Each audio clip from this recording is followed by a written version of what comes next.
नमः संस्कृताय विद्यार्थियों, मैं पूर्णिमा शर्मा आज कक्षा अष्टम के विद्यार्थियों के लिए संस्कृत पीयूषम पुस्तक से अष्टमा पाठा ग्राम्य जीवन का वाचन और इसका अर्थ लेकर प्रस्तुत हुई हूँ। तो प्रारंभ करते हैं पाठ का वाचन और इसका अर्थ। ग्राम्य का मतलब होता है गांव और जीवन मतलब जीवन, गांव का जीवन। ग्राम्य जीवनम सुव्यवस्थितम भवति, गांव का जीवन सुव्यवस्थित होता है। ग्रामे प्रायेण सर्वे स्वस्था भवन्ति, गांव में अधिकतर सभी स्वस्थ होते हैं। वनेषु नगरेषु च तथा जीवनम न भवति, वनों में और नगरों में वैसा जीवन नहीं होता है। कैसा जीवन? जैसा गांव का जीवन होता है। वस्तुतः ग्रामः वन नगरयोः मध्ये सन्ति, वास्तव में गांव वन और नगर के बीच में हैं। सन्ति का मतलब हैं। ग्रामीणः जनः प्रायेण कृषिवलः भवन्ति, गांव के लोग अधिकतर कृषिवला मतलब किसान होते हैं। ते च प्रातःकाला सायं यावत् क्षेत्रेषु कर्म कुर्वन्ति, और वे सब प्रातःकाल से शाम तक खेतों में काम करते हैं।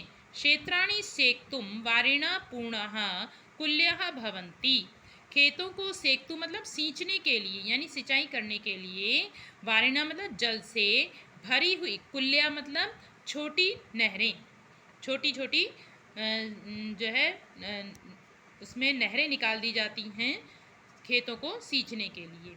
तो खेतों को सींचने के लिए जल से भरी हुई छोटी छोटी नहरें होती हैं। कृषकाः क्षेत्राणि हलेन कर्षन्ति, किसान खेतों को हल से कर्षन्ति मतलब जोतते हैं। कुल्य जलेन तानि सिंचन्ति, छोटी छोटी नहरों के जल से उनको सींचते हैं। किनको? खेतों को सींचते। तत्र बीजानि वपन्ति च, और चा का मतलब और वहाँ बीज बोते हैं। ग्रामान परिताः शस्य श्यामला धरित्री राजते, गांव के परिता मतलब चारों ओर, हरी भरी, शस्य श्यामला मतलब हरी भरी धरती सुशोभित होती है। देखिए गांव में चारों ओर क्या होता है? हरियाली होती है, क्योंकि खेती होती है इसलिए। परिश्रमशीलाः ग्रामीणाः धान्यादिकम् उत्पादयन्ति, परिश्रमी गांव के लोग धान आदि उत्पन्न करते हैं, यानी वो खेती करते हैं। खेत में अनेक प्रकार के वो अन्न उत्पन्न करते हैं, ये कहने का यहाँ तात्पर्य है। वैज्ञानिको उपकरणानां साहाय्येन इदानीं कृषि व्यवसायः लाभप्रदाः संजाताः, वैज्ञानिक उपकरणों की सहायता से इस समय खेती का व्यवसाय लाभदायक हो गया है। ग्राम पथिका नाम गोपाला नाम च संगीतेन हृदय प्रसन्नम भवति, ग्राम पथिक कौन होते हैं? गांव में जो राहगीर जाते हैं। तो गांव के राहगीरों और ग्वालों के संगीत से, गांव के राहगीरों और ग्वालों के संगीत से हृदय प्रसन्न होता है।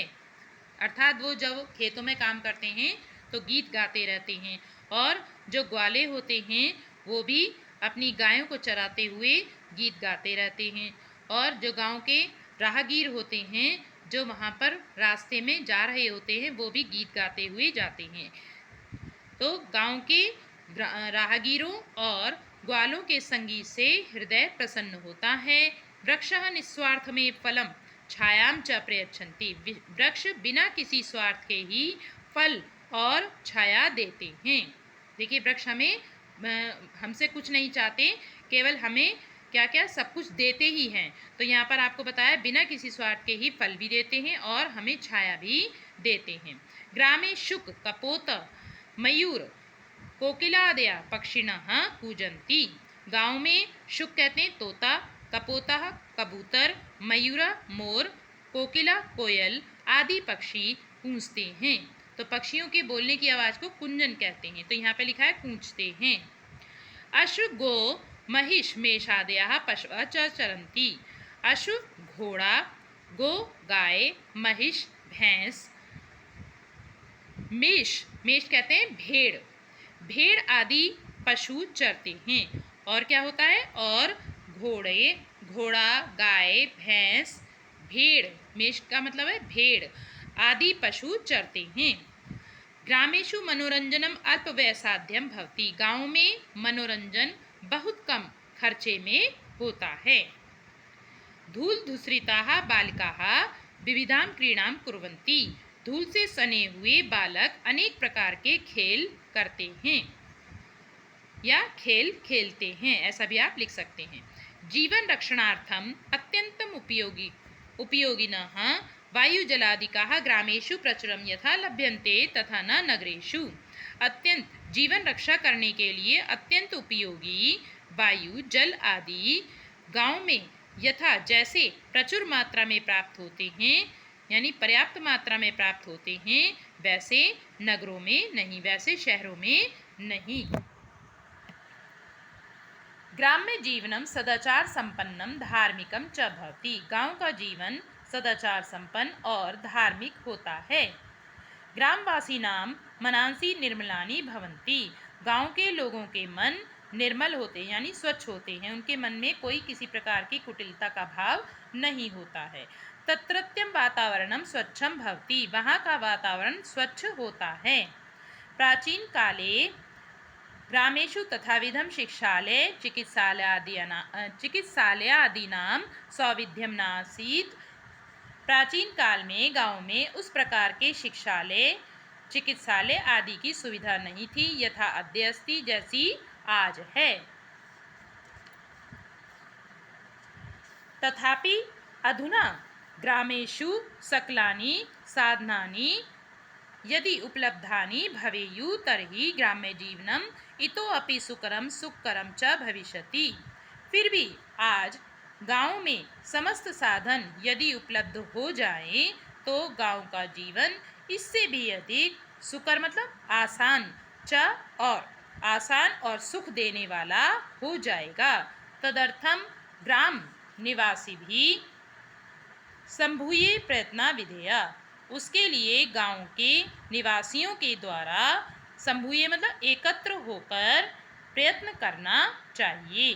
किसके लिए? गांव के जीवन को आसान और सुखकर बनाने के लिए क्या करना चाहिए? उसके लिए ग्राम निवासी भी गांव के लोगों के द्वारा, गांव में रहने वाले, निवास मतलब रहने वाले लोगों के द्वारा, संभूये मतलब एकत्र होकर प्रयत्न करना चाहिए। आज के लिए इतना ही विद्यार्थियों, अगली वीडियो में इस पाठ के अभ्यास कार्य के साथ हम फिर मिलेंगे। धन्यवाद।